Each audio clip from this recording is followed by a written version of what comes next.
Welcome back to American Agenda. I'm Bob Sellers here with Heather Childers. As you can see on our screen, by the way, folks, that's out in Arizona where they are having a hearing.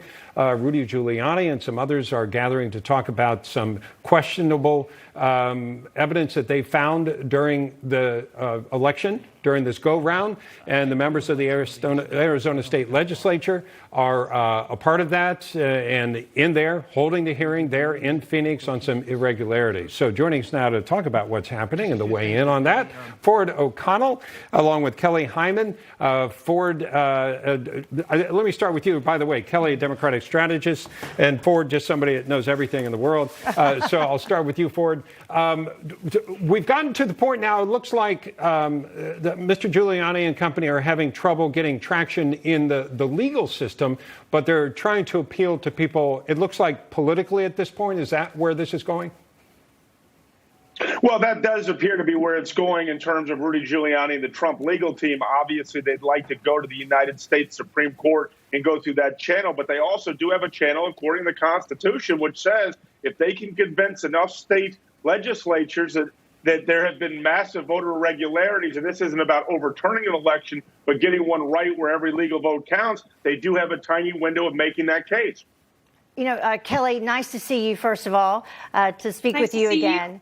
As a Democratic strategist, and we were just discussing this, Bob and I, in the commercial break, there have been issues not brought to this level, and some of the phrases that have been used this time in terms of fraud and fixed haven't been used in the past, but there have been issues with some of these systems, these vote counting machines in the past for Democrats and Republicans. So why do you think that we've gotten to this point and nothing's been done?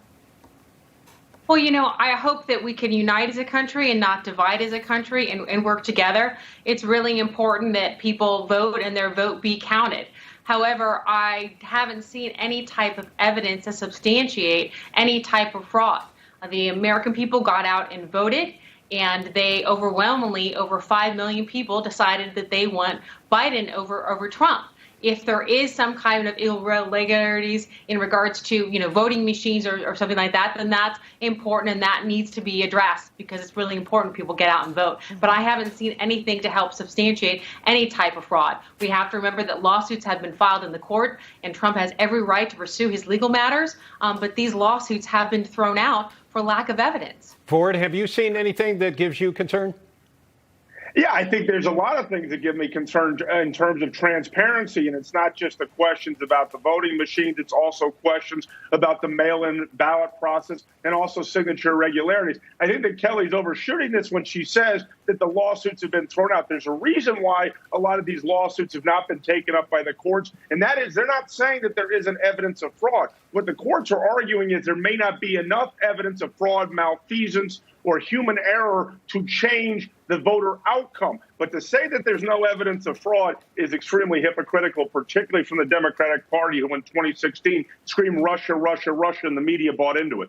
And that's actually kind of one of the points I was trying to get with you, Kelly. Although your answer was different, we do hear from some Democrats who don't even want to hear about the possibility of any type of fraud or investigation for this election when they were pushing for it for the past 4 years in the last election in 2016.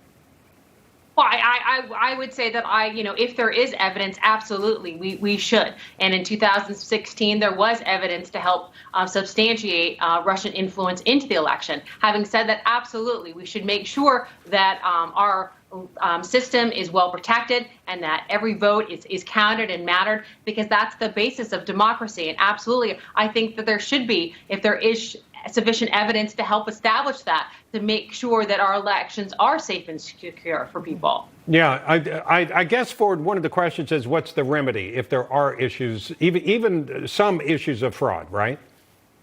Well, that's exactly the question before a lot of the courts, and that's why they're refusing some of the lawsuits, and the Trump legal team is talking about the Supreme Court. What the courts want to go against, essentially, is the potential of possibly disenfranchising some people. But it's very hard for the Trump legal team to come up with that evidence unless they go state by state and actually determine the chain of custody of each of those ballots. But I'd also like to say it's not just about this election. It's not just about 2016. It is also about the future, because many of these same states, whether it's Arizona, Pennsylvania, or Georgia, where we're going to spend $1 billion in the next month and a half for a Senate runoff, we should be able to have faith and honestly be able to turn to the voters and say this was a free and fair election.